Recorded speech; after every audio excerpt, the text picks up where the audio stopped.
sperm DNA was collected from males that were obese and males that were lean. And there's a variety of different genes, like hundreds of different genes that were looked at. And about 300 different genes were different in how they were activated or not activated in the sperm DNA of the obese men.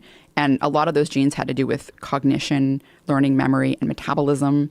So that's very interesting. But what was super interesting was that these men, they were morbidly obese. They were very obese. They underwent bariatric surgery, and their sperm DNA was then collected, a couple of months after, and then like close to a year after.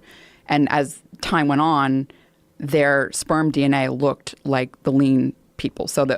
basically losing the weight, just losing the weight, had an effect on these genes that are involved in cognition and metabolism. And like people that are wanting to conceive might consider, their health before trying to procreate. It's I'm not saying that, you shouldn't procreate if you're not, healthy, but it's just something, another thing to think about. And also I think it's a motivating factor for people, because sometimes you don't care as much about yourself. I mean, some people don't. They're just kind of like, but their child or their unborn child, that's probably, a driver for people to make a change like that. Well, I would certainly hope it would be. I mean, you have this opportunity to really literally change the way your child develops.